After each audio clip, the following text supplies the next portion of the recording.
So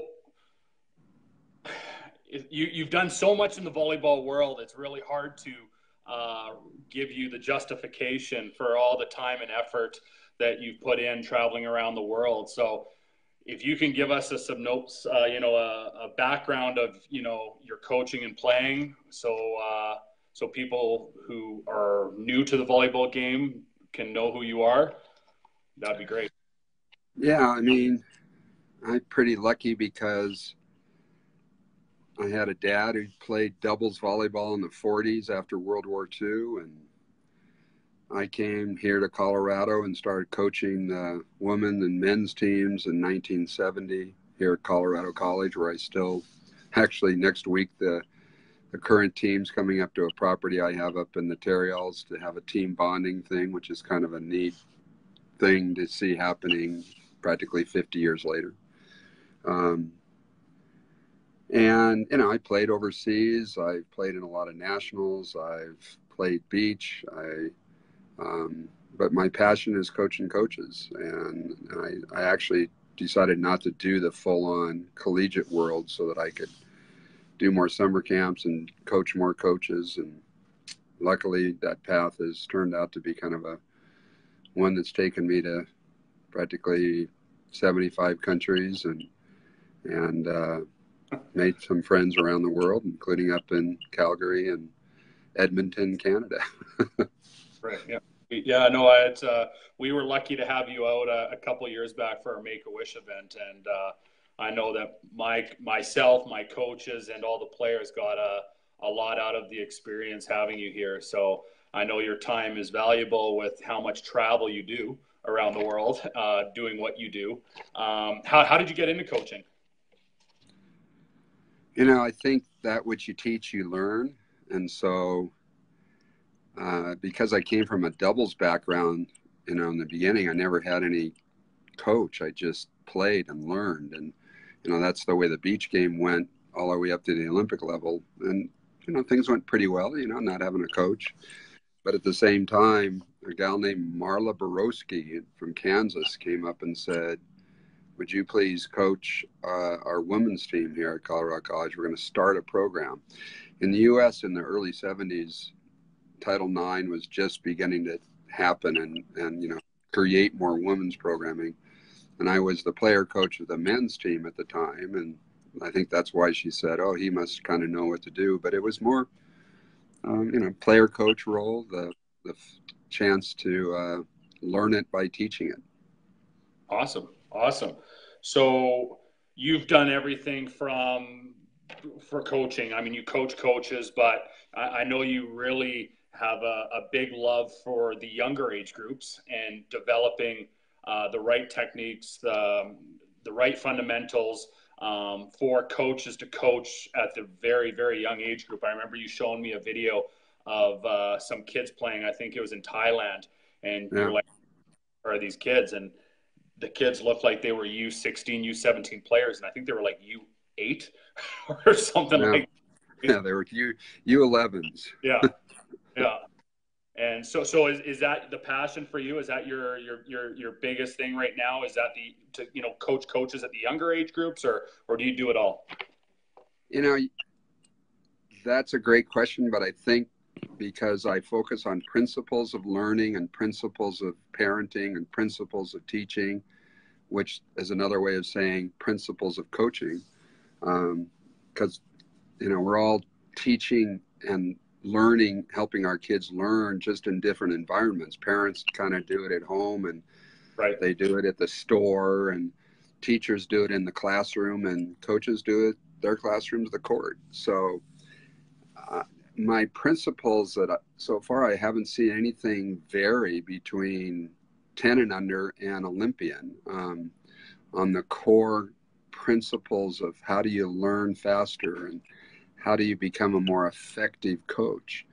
I would challenge your BC Canada guys to think about my role is to never be a child's last coach. Fair. Okay. I say that because 50% of the teams that you're going to play in any tournament are going to lose. So that's kind of outcome based. And I guess outcome is how many kids play after I coach them, but that's way more important to me than whether I won a tournament or lost one or something, or lost a match even. So it's this principles that it's not, in the beginning, I wrote some blogs here at USA Volleyball. I've been here 30 years, that said, stop doing this, like stop teaching passing. I would love for people to truly actually stop teaching passing. But when you say stop, coaches that need to change the most, they see it as a black and white issue, and they tend to kind of ignore the insights or the reasons and the why. We often say the coach who knows why beats the coach who knows how. Well, not enough coaches know why they're doing what they're doing. So why would you partner pass? Well, other than the answer is tradition. And another answer is that famous line about most coaches practice for practice and not for performance. They want practice to look good, even though that doesn't have as much effectiveness into the actual performance that you do later on. Because if you and I become the world's best at partner passing, we still have no clue and are probably worse at serve receiving. And in the end, you want to be able to win at the Olympic level or 13-year-old level on your serve and serve receive. Right. Yeah, you want to pass. Yeah, you want to, set, and you want to hit and block and dig. But at the Olympic level and at the 13-year-old level, if you lose the serve receive war, you lose a lot of matches, if not most of the matches. So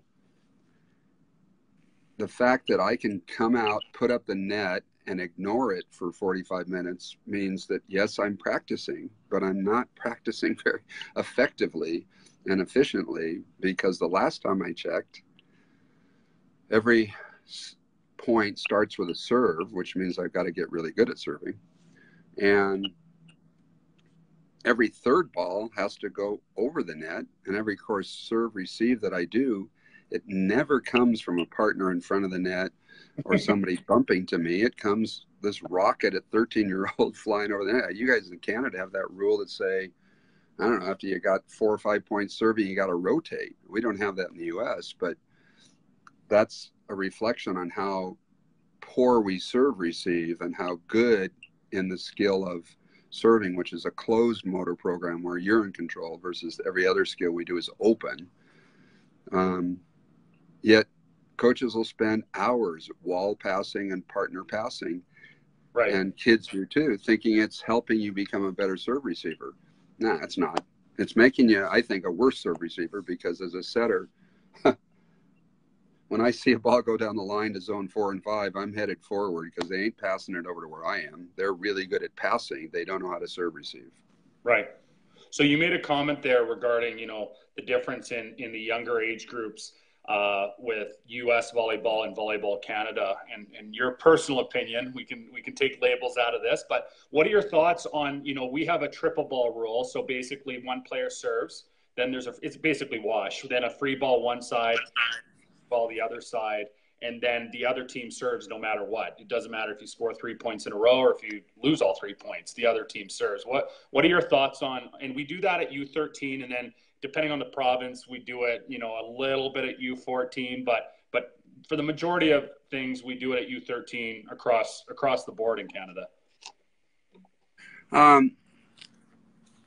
I wrote a blog called An Open Letter to a Coach of 14 and Unders. And in that, I did it because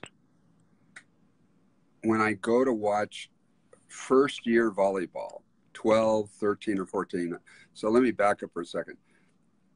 We have a 13 and under that was AAA Beach, which is the AVP level essentially at Beach, and she was 13.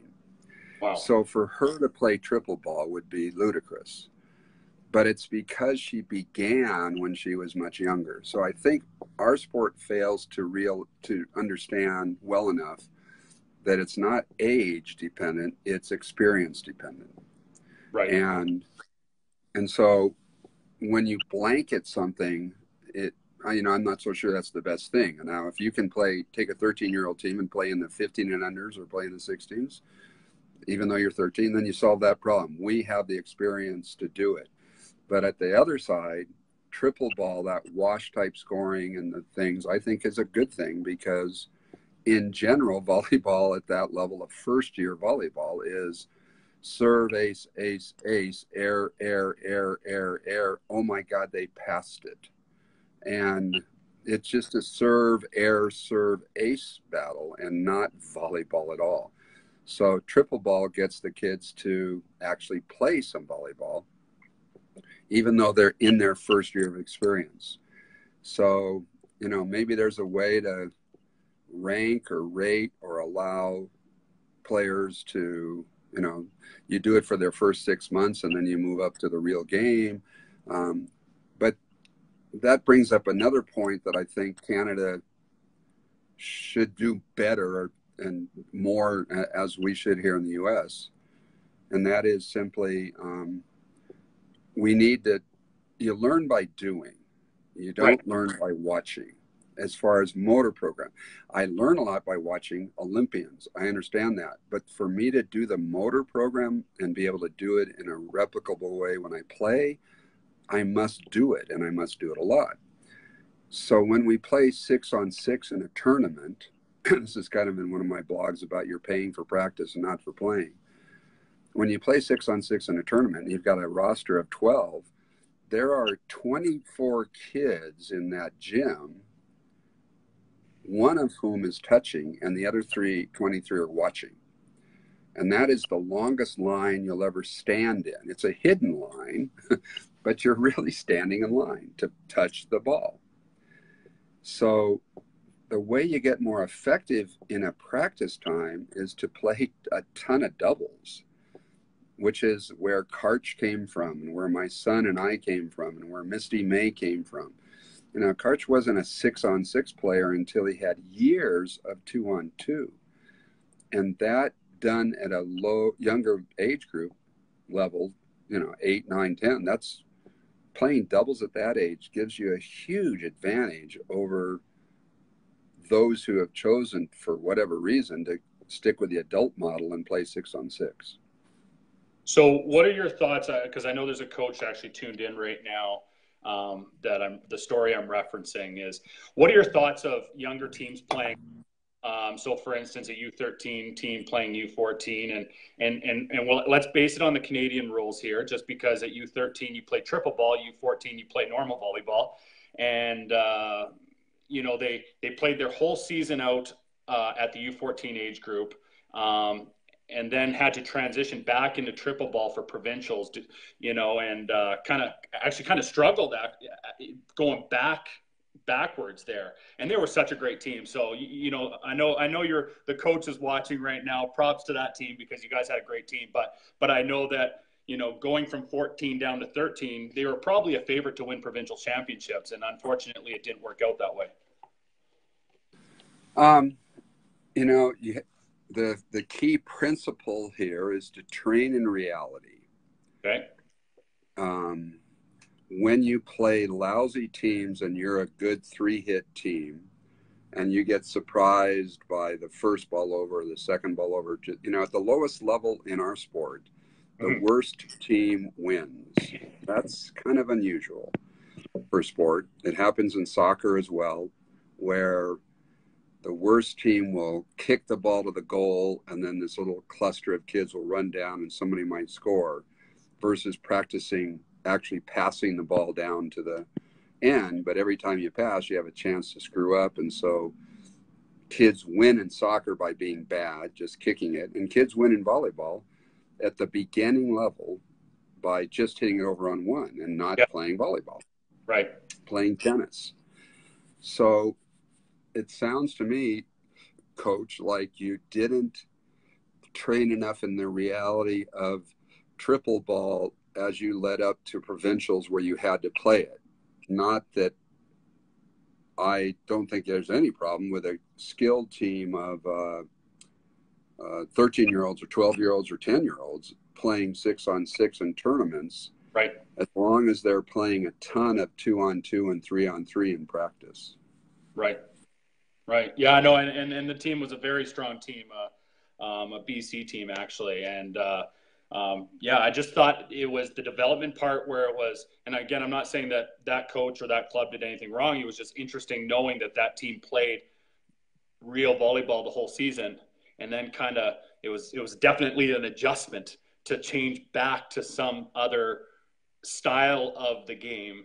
Right. Rather, you know what I mean? When they've done Right. really Sure.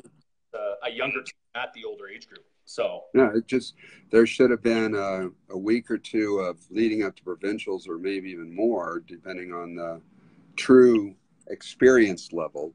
Um, I'm not so sure your top college teams wouldn't be a little confused by triple ball at the beginning as well, but that's fair they, enough. they, they would also know that, oh, it's a free ball from the coach and we pass that, hit it, and then they get a free ball and whatever. So, they've done enough wash drills, they probably would figure it out pretty quickly. Whereas So the 13-year-old team hadn't done enough wash drills, probably, that were like triple ball. right, right. So doing what you do, obviously, like for here in Canada, the sport has grown substantially in, I would say, the last 2 to 3 years, maybe even 4 years. Every year it's growing. Are you seeing the same, same results of growth in U.S. in where around the world where you go? Yeah, I think in the U.S. for sure. About 5 years ago, one of the reasons our new CEO, Jamie Davis, came in to work with us is because he had been in sport for, I don't know, 20 years of his life, working wise, and he had no idea that the number one team sport in the United States for girls was volleyball. 90% of Americans would guess basketball, then soccer, and then probably softball, but it's been volleyball for the last 5 years, Yeah. and that's on the girls' side. On the boys' side, we are second to outdoor track and field into the last 5 and 10 years of growth as far as percentage of growth. So we're seeing boys as well. I think we're a non-concussive sport by and large, a very safe sport. Wrote a blog on that, for parents as to why you should choose volleyball as a lifetime sport. A lot of your listeners probably have no idea that as they age, they can come down here and play in the 79 and over national championships if you wanted to. There's time to get good. And that's one of the things I think we fail to do enough in the U.S., maybe in Canada too, is help kids understand that this is not just a school sport or a club sport, but this is a sport for a lifetime. There are 35 and over national championships, and 50 and over, and 70 and over, and you can keep playing this single sex and or co-ed for your life. And that's, kids tend to go, hey, I graduated from high school, it's time for me to stop volleyball, which is crazy. Yeah. Well, like, I mean, those are a lot of positives with so much substantial growth. Are there any negatives that kind of happen due to a sport growing so big so fast? Um, the in 1988, we tested with a guy named Dan Cutler who created this thing called Sport Court. Okay. Yeah. In Toledo, Ohio. We laid down 2 indoor courts in a hotel ballroom and could see and came up with a way to weight it with water barrels.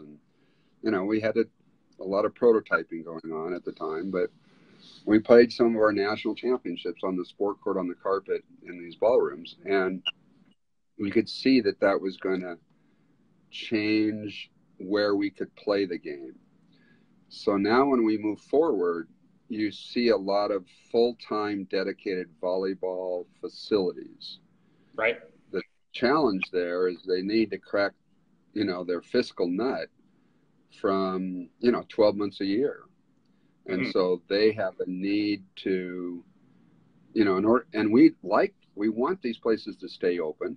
We don't want them to close. Yeah. So they're putting pressure on kids to, you might say, become single sport athletes. And I'm on a U.S. Olympic Committee thing that's like, 20 years ago, 25 years ago, your guy that Istan Bayai came down here to talk about his idea of LTAD, long-term athletic development. We saw it as a good idea and something that was important, but kind of too broad. The American development model is a 5-stage thing to make it a little simpler for parents and everybody to implement. And I think it has a little bit better, I don't know, it's experience, it's not age. That's the part that I think sometimes we forget, that that this 13-year-old's playing AAA and winning, and Mike Dodd and Karch Karai both got their AAA ratings when they were like 16 years old. Right. You wouldn't say to those kids, no, you have to play it this way. Their experience contradicts an age definition. And luckily in volleyball, it isn't still, and I don't know if it will ever be only about size. I love that the Japanese won their first bronze medal in 40 years behind the leadership of a setter who played all the way around and was 5'2". And she played in 2 Olympiads, 08 as well as 12. And too many coaches look at kids based on height. I think Marv Dunphy was the first one to say to me, it's not how tall you are, it's how good you are. And, that too many programs start to isolate and cut out people to different, based on height. Oh, I'm a setter. No, we need you to be good at all 6 skills. And when you're ready, you'll break out to be great at 1 or 2, but you got to be good at all 6. See, in the United States, we've got this wacky thing, unlike Canada, I think, and every other nation in the world. We get like practically unlimited subs. It's like 18 and it's set to 25, and that means Karch is seeing athletes, and unlike John Sproul, never sees this problem because they play by the international rules on the men's game here. On the high school level, they have these amazing number of substitutions so that players will only know how to play one position, and they follow it at the college level too. It's some remarkable number, 12 or 18 or something. So these coaches in these fast games at 25 under rally scoring, which is shorten the game time, they never have players that, have to stay in the back row. They just pull them out every time out of the back row. And so they don't develop into these all-around players. I mean, Karch and Hugh McCutcheon, the Star Tribune's doing a big article on Hugh McCutcheon, who coaches at Minnesota, sometime probably the next week or so. And, there's an insight there I think that's important. Karch is right now in Brazil for Worlds, and he has a quarter of his team are from one program, and that is Minnesota. So the coach who knows why beats the coach who knows how. Why do 3 athletes? Is that Hugh's recruiting? And I would argue no. I think it's because Hugh, who was raised under Carl McGowan's BYU program after he came out of New Zealand and coached all the way through the motor learning science that most coaches ignore, Hugh teaches those principles to his kids and gets kids that are ready to play at the highest level as well, because he's more effective and efficient. Again, it's not about right or wrong. You can keep doing it the way you've been doing it, but more effective learning takes place when we train in reality and use the net 100% of the time, because when you play, the net's in play 100% of the time. So do you believe that, is there a certain age that players should be, so I know that coaches Every coach is different, of course, and have their own theories on things. So, in your opinion, when do you think a player should, kind of crack down on a single and backup position? Especially the younger age groups, everyone should play everything. I think at U13, you kind of rotate around and everyone plays every position. But, as you get older, you have parents, I'm speaking from a director's point of view. You have parents who are like, what's my kid coming on the team? Is she a power? Is she a middle? Is she a setter? Whatever. Yeah. Oh, no, be a middle on your team. I'm going somewhere else where she's going to be a power. So I think that's probably at the 16-year-old level. Okay. And I would still switch players up. I think you'll be a better setter if you hit. Okay. I think you'll be a better hitter if you set. Okay.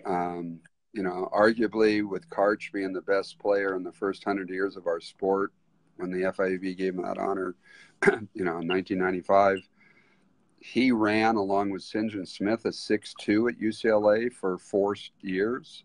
Right.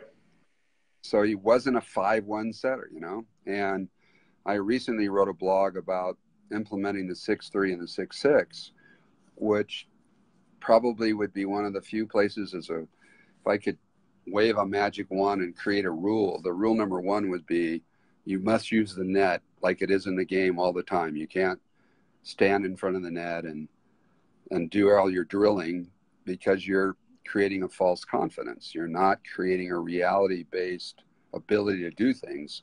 Okay. Unless the net's there, because it is when you play. At the same time, this 6'3", 6'6" lets you become multiple skilled, and that rule would be that you have to run a 6'3". In Brazil, they make that be a rule.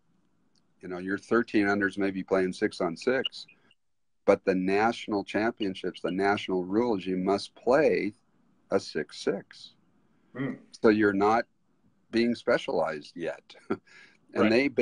they banned the libero from existing, I think, until 15. In the U.S., you can be a libero at 12 or 11, and that's just nuts. But it's parents / players wanting to think that height matters, and they want to just be skilled at this. And the liberos now have to basically set, and they can serve in the U.S., so they can jump serve from the back row. So again, you want to be a player, not a specialized player, until you're older. And yet I would challenge you to mix it up. I mean, you saw this in the Volleyball Nations League. The Canada men were in, but I know the women weren't. Well, on the women's side, we had a gal from Nebraska who was a very good outside hitter and was on the national team, on the roster as an outside hitter. And she stepped in after the first loss to Turkey and did what? She liberoed, and she's the libero to this day. Partly because an outside hitter passes a lot of balls and a lot of offenses, but that ability to adapt and go from middle to outside, or opposite from outside, or whatever, Matt Anderson can do it, and we all should be able to do it. Right.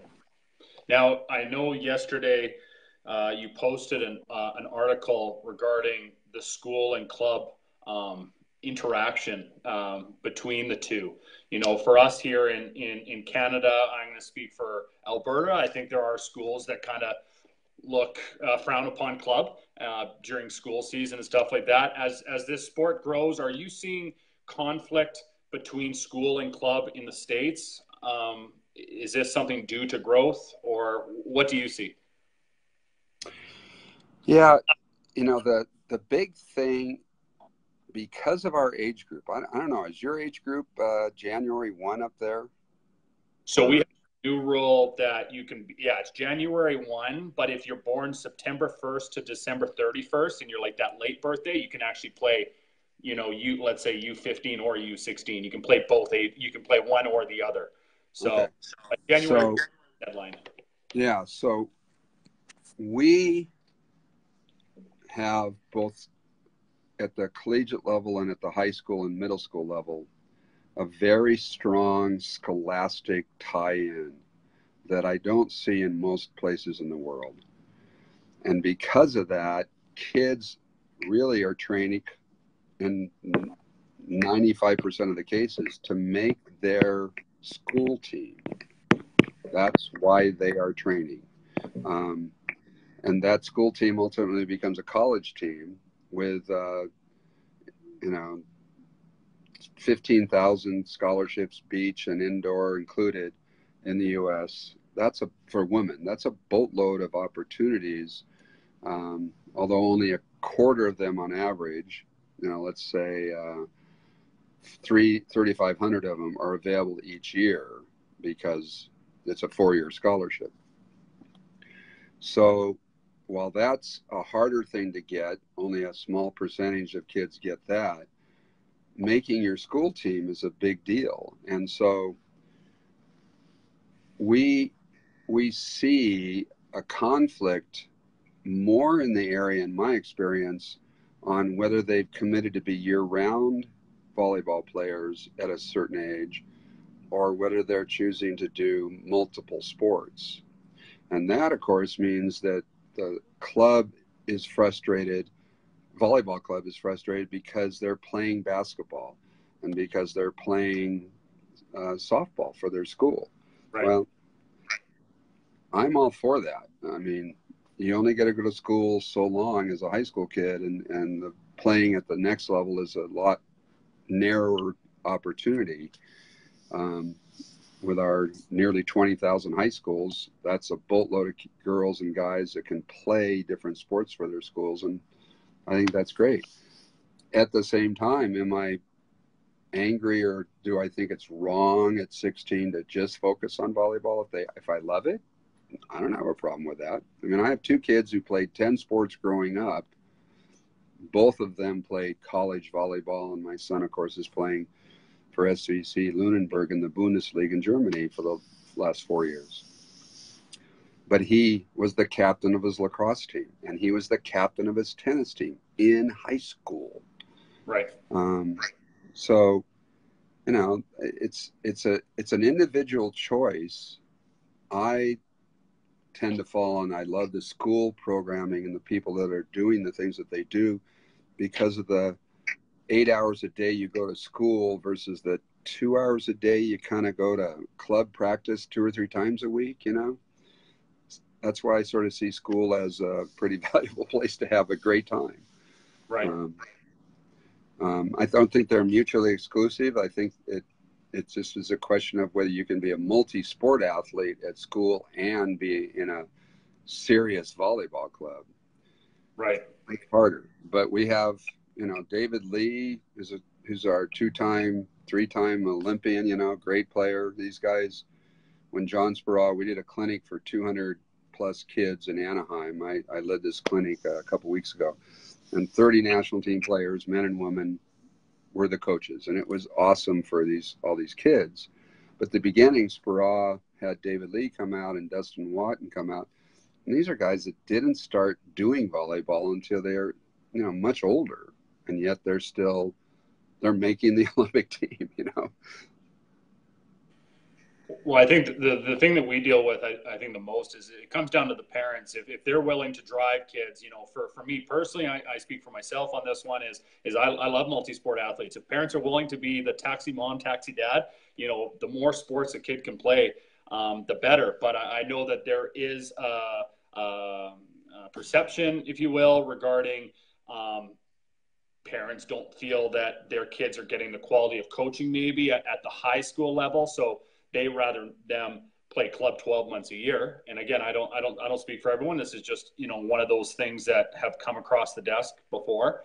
And, and again, I give kudos to all coaches. It doesn't matter if you're a science teacher, a parent volunteer or whatnot. I mean, you're giving kids an opportunity to play. But again, parents feel like they need to play club 12 months of the year rather than play.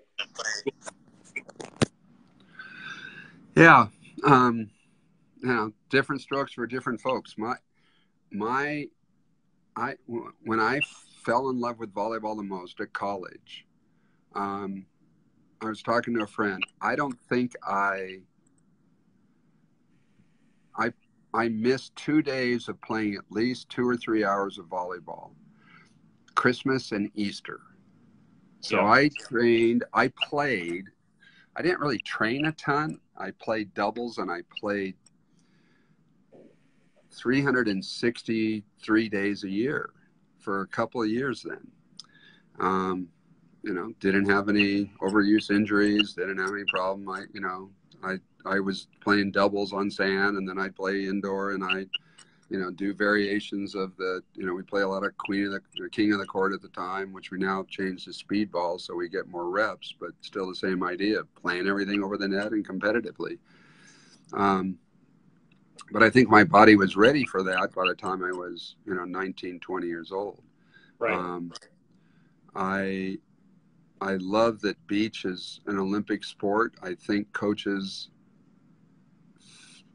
don't take enough advantage of the opportunities that doubles, grass, sand, or indoor provide. I mean, Karch spoke a couple of years ago. I remember laughing and thinking about how that unfolded, that he used to break into his high school and to be able to play doubles until 2 o'clock in the morning with his buddies. So they're playing doubles, but they're playing on hard court, and, getting those reps and reading. And, the most important skill, David, I think, Dave, in our sport, when you say, what's the most important skill when I do clinics, what'll happen is coaches will say passing, serve reception. Usually they say the word passing. There's the famous line, can't pass, can't hit. and so they teach passing first, or then they teach setting, and then they teach serving. And finally, when supposedly you're ready, you're going to do spiking. Versus, I would argue, in all my clinics, start with hitting off of a pass. So you go superhero, spike. Even if you're 9 years old, we put the ribbons up, you hit off of a set from a teammate, he throws it to you, you pass it back to him, he sets you, and you hit it. That's the skill. The way you hook kids is start with hitting first, not bruising their forearms and having your mom and dad for the kids say, hey, the sadomasochist came to school today, do you have any more ice? Right. But at the same time, with all the skills that we're learning, the number one skill is reading the game, reading the play, reading the opponent, reading the serve reception, reading the set. And yet we have in America machines that eliminate all that so that practice looks good, called spiking machines, where they freeze the ball and at one height for one person that's at full extension. Nobody else probably is at that same extension. Right. And the kid feels good as they hit out of the spiking machines. And then they look good in practice, but they go back to performance and it doesn't happen. So, we have this advantage of knowing that the most important skill in our sport is reading, and yet we fail to teach reality-based reading. We instead teach kids to read things that never happen in a game. Right. Okay. So Brian G, he's a coach in Coquitlam, BC. Great guy, great club, and he has a question here. It says, "What is the best volleyball association in the world? What are they doing right, and what can we learn from them?"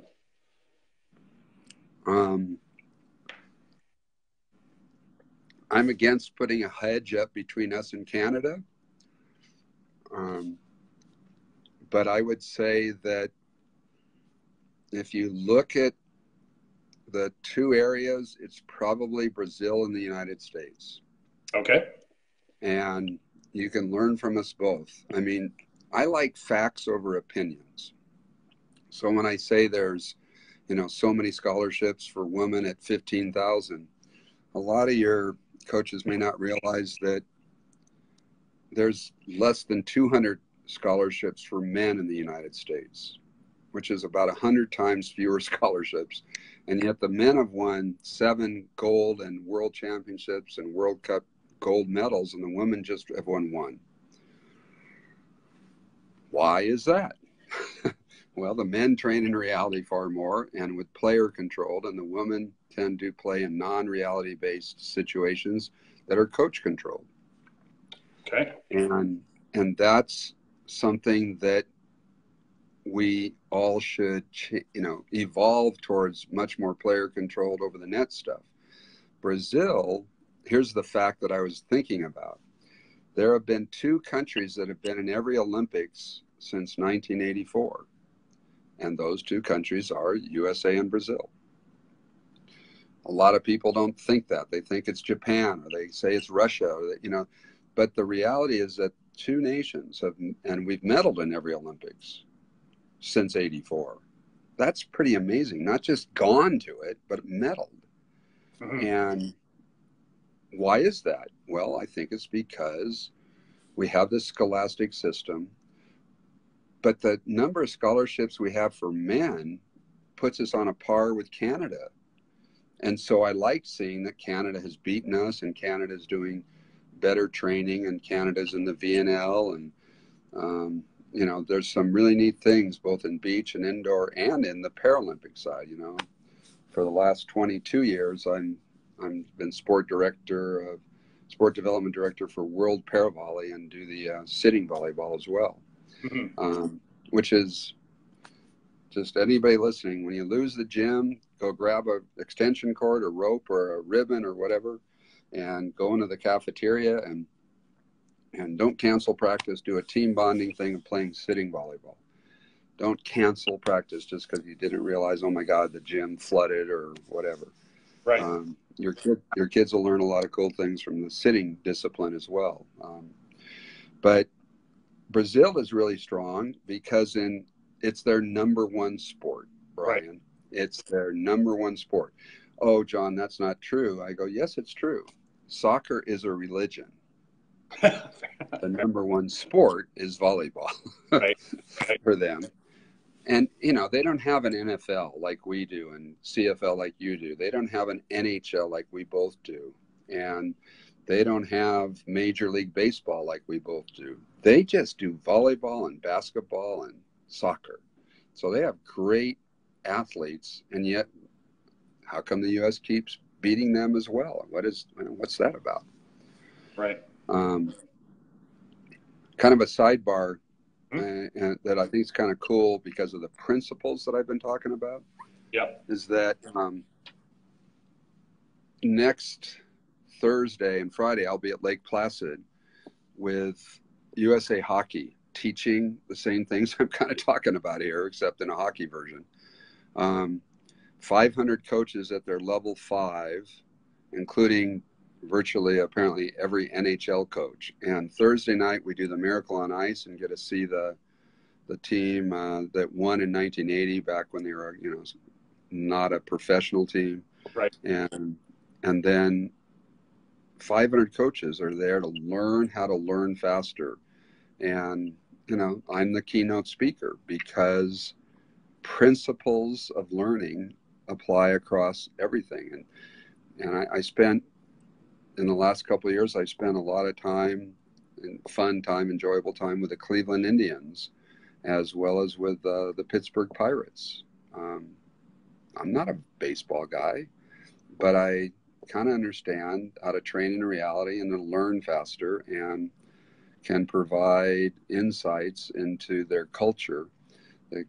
The joy of this last trip to the Cleveland Indians spring training was that I got to be with Dan Coyle, whose 2 books, The Talent Code, and recently in January, the Culture Code books, are, I think, must-reads for any coach. If you don't have those on yourself and you haven't read them yet, I suggest that those, and the Little Book of Talent, all 3 of those things by Dan Coyle are great reads. Cool. Okay. Now I have a question here from Lisa. She's a coach from Calgary, recently married. So congratulations, Lisa. How do you deal with, or what would be your advice regarding dealing with a parent? A coach coaches a kid during practice, and then that kid goes home and gets recoached by their parent who might have played rec ball back in 1960. And I don't know. I'm just throwing it out there.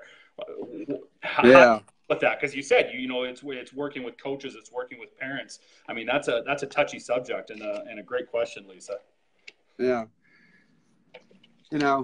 Again, I think that parents should parent.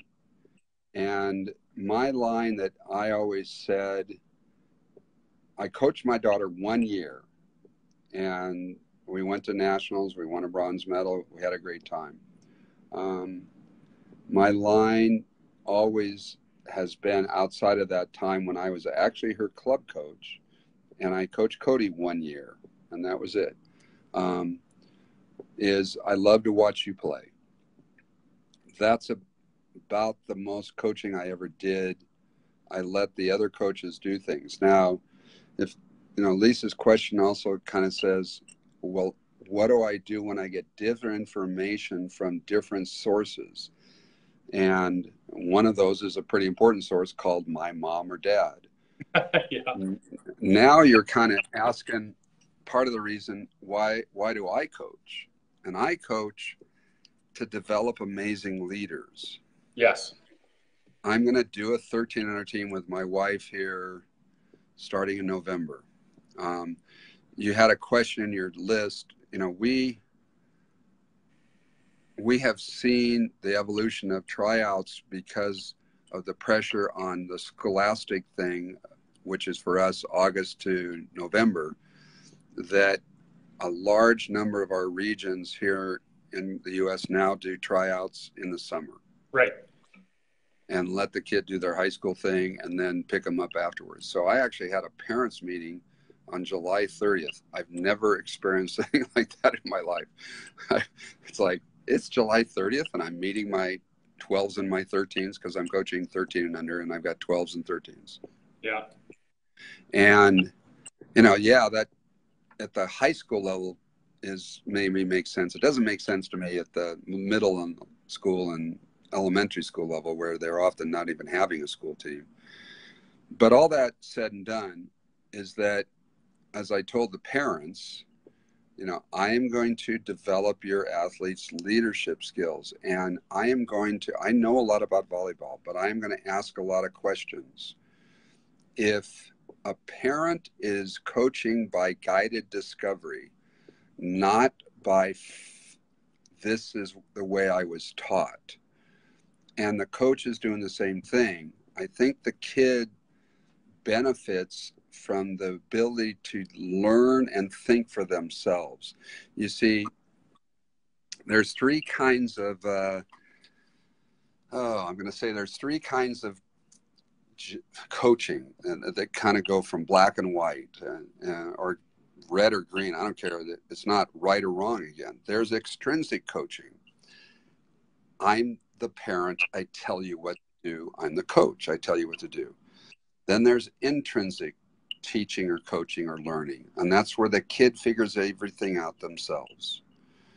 In learning, the best example that I use all the time is bike riding.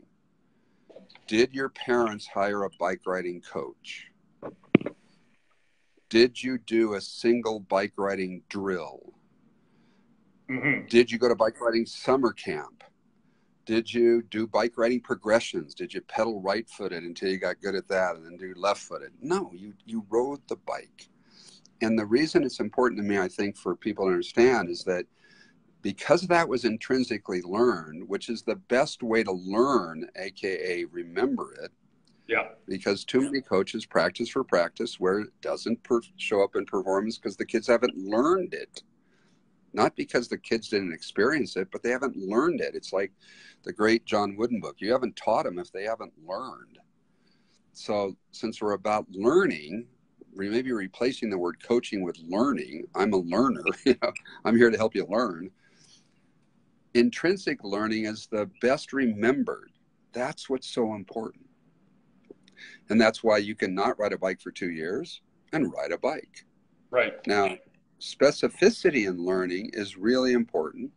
So I'm going to say, I suggest anybody listening to watch the Backwards Bicycle movie on YouTube. Just type in backwards bike and it'll pop up. And you'll see a guy who is a really good bike rider where they made one change to the bike, one change, and he can't ride it for 8 months. And all they did was switch a gear. Well, why can't he? Because he knows how to ride a bike.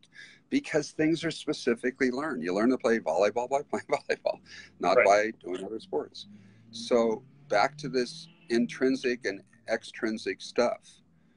The worst remembered, the worst problem solving on your own happens when you're told what to do. So Got it. Yeah. I want a parent and a coach to work with each athlete by guiding their discovery. It's fast. It's not as fast, or I'm sorry, it's faster than learning it on your own, intrinsic. It's not as fast as just do this because I'm the coach. But what guided discovery does is it gets the kid to figure things out. They make the answer. So if the parent is guiding my discovery to something in volleyball, rather than telling me the coach is wrong from school, hopefully it's making sense, Lisa, but I want my parents, and this is what I told all my parents. I said, you can help your kid, but you've got to guide their discovery, not tell them what to do, because your kid will remember it longer and be able to problem solve novel things if they're guided in their discovery and figure things out themselves rather than be told what to do. I have no kids who err and look at the bench. My kids don't make a mistake and then look over at me. But most coaches, because the coach tells them what to do, the kid errs and looks to the bench for the answer. Right. But something that when John Dunning was here in Calgary earlier this year, he reinforced the thing was he asked a lot of questions. Even Good. though he knows the answers, he wants them to be able to, his athletes to be able to answer because they will believe in their own answer more so than a coach saying, do this, do this, do this. So I thought that was a great insight, and you're relaying the same thing. See, you have, David, you've got tons of wisdom. Lisa has all this wisdom, probably more than the parent. When we guide them to understand the why, even if it takes 7 questions, I know the wisdom and the solution that's probably best. But it's not what I know, it's what they know, because they play, I don't play. So I take the time to guide their discovery of what is the likely best solution to anything that's happening. Now, I think it's also important for the Canadian guys to realize, and gals, that the number 1 team in the world right now is the United States women's team. That team is out of system 48% of the time. What most of us coaches who coach for practice and not for performance, we train for perfection, even when the reality is that my 13s that I'm about ready to start coaching, I'm going to say they'll probably be in system 15% of the time. Fair enough. Yeah. So my system is being out of system. Right. And so I've got to be training ugly, as we call it, in the national team gym. And a kid named Trevor Reagan took that phrase and, has a neat website as well that I suggest people listen and go to. Training ugly is not because they don't want to do it wrong or right. It's because our game is so fast, and the contact time, another fact that many coaches don't understand, is that the average player, when you lump the setter together, touches the ball in a match less than 5 seconds on skin. So here you are with a 13-year-old attempting to be in the right place at the right time, and yet they only get to contact the ball for 1/100th of a second when they spike. So 100 spikes later, they've added up to 1 second of contact time. My job is to get them to be in the right place at the right time. And that's only done in reality by the ball traveling. And so let me give you the best example that I often think of when I look back on young John Kessel, that taught the way he was teaching at the time. A player who spikes and hits the ball here. Now, we know they should hit it up here, but they hit it here. What did I say in the 70s? I said reach. I said extend. I said get on top of the ball. I said, my first year of coaching, I was very negative. I said, don't drop your elbow. My mom listened to me coaching and said, you're too negative. I said, okay, Mom, keep your elbow up. And all 5 of those answers to a kid that's hitting it down here is what I was saying when I was a young coach, because that was about the how. Now, David, you tell me why they're hitting it here. Timing. Yeah. AKA that's where the ball is at that moment in time when they jump and swing and hit. Mm-hmm. They are not going to reach to full extension and hit it off their elbow in front of their parents. Right. Or teammates. They're going to put their hand on the ball. So if I want the ball to be hit up higher, I need to have that kid's, because it's not technique, it's I'm in the wrong place at the wrong time. Right. I need to have that kid go sooner or go faster or do both on that identical set.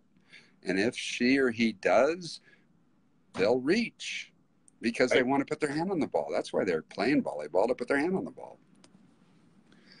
So there are so many errors in judgment and being in the wrong place at the wrong time that coaches, caring coaches that are very technical, think this kid isn't technically right. No, they're just in the wrong place at the wrong time. And it's because of your drills, that haven't looked like the game. Yeah, no, fair. Now, you do a lot of mediator work with different associations around the world, and I know you were up in Canada, I think maybe in Montreal a couple months back. No, I was in Ottawa. Ottawa. Okay. So how did that go, and what did you get out of it, and what should we as coaches of Canada look forward to or try to change on our end to obviously make the sport better and have kids develop better? Well, it's exactly what's happening for this hour or so, that there's no reason that Canada and the US should not share best practices on a regular basis. So when I was up there, part of what was going on was that all the regions were together, or whatever you call yourselves, provinces. We call them regions. And I listened to 80% of the identical stuff that we've been experiencing in the US. And my takeaway was we ought to invite all 8 regions to come down to our regional meeting next year and or go up, send a few representatives up to them, because we've got 40. We wouldn't want to dump 40 of us on you, but we could send a representative or two. And again, share related best practices. That's, that's my dream. That's what I love to do, is go to these other countries, and get ideas and come back. I mean, this summer, I just finished a blog and put it up less than a week ago called Aha Moments from 1,500 Coaches Around the World. Because with the Danish clinic that we did, the first CEV, Confederation European Volleyballs, it's the European Volleyball Confederation, but they call themselves CEV. The Danish Thomas Bro Romsen brought me into Copenhagen, along with 2 of my better friends, Fred Sturm, coach of our 92 and 96 Olympic teams, and Doug Beal, coach of our 84 gold medal, our 2000 and our 2004 teams. And the 3 of us had 235 coaches there from 17 countries for 3 days, and we shared ideas. And at the same time, another 1,000 took the clinic online from 35 nations. This ability to do Facebook Live, this ability to, ask people that are great in your country as well as from outside the country to just talk about their best practices or their ideas. is raise, we call it, Carl McGowan always said a great line, a rising tide lifts all boats. And that's why we do what we're doing. But I came up to Canada, to Ottawa, to do the high performance track and the grassroots track for your Volleyball Canada National Clinic. And again, because you had John Sproul there for an hour, then you had Mark Lebedew there from Australia for an hour. The German coach didn't talk, but your Canadian coaches talked as well. That's priceless time to sit and share ideas and best practices. Right. Now, do you believe that? I know that the art of coaching is a kind of a big thing going on right now. Are you involved with them at all, or would you suggest that to coaches looking to get ideas and whatnot? Yeah, I think our own CAP, Coaching Accreditation Program, which has I just did a clinic in Mississippi, and I always give a ball away to the coach that came the furthest. And who came the furthest? A guy that flew in from Hong Kong just to have the 3 days for the clinic, and then he flew back to Hong Kong. That's crazy. So he picked up the ball. Yeah. And he had an awesome time, he said. He learned so much.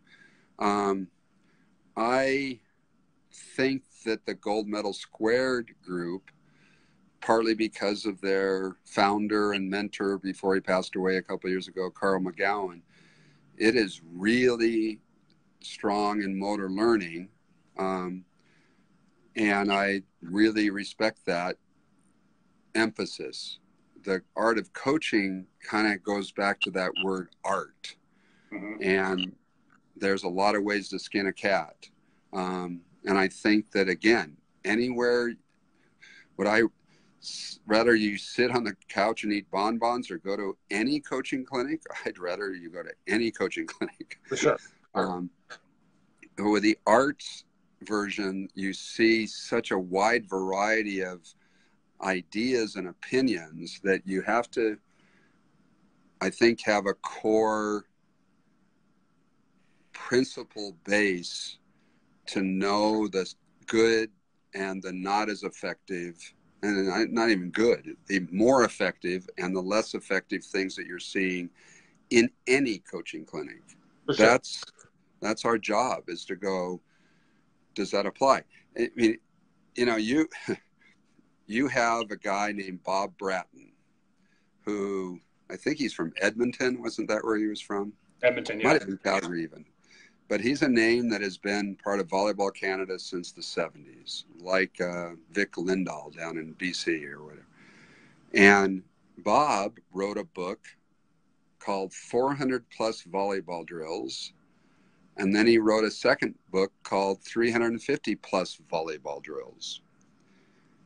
Now, that means that in those two books are a lot of drill ideas that have like pearls of wisdom, or, oh, what a good idea. That said, and any coach, when you come to a clinic, if I came up to Calgary and said, the best drill clinic in the history of Volleyball Canada, I'd probably get a boatload of coaches, because coaches sadly want drills. Right. At the same time, when Doug Beal and Speraw, and I think Karch too, were asked, how many drills do you do with the national team? Their answer was, in all three cases, under 15. Right.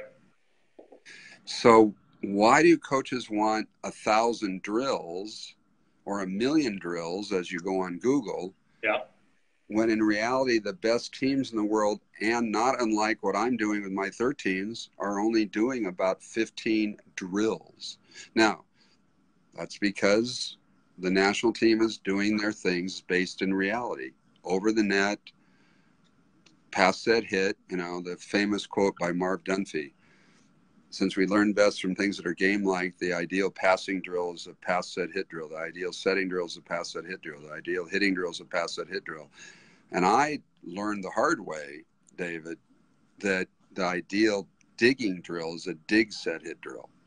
I did way too many dig drills and never got them to be set and terminated until I got smarter and went, oh, I need to be able to, because see, there's only 4 ways to get a lead in rally scoring.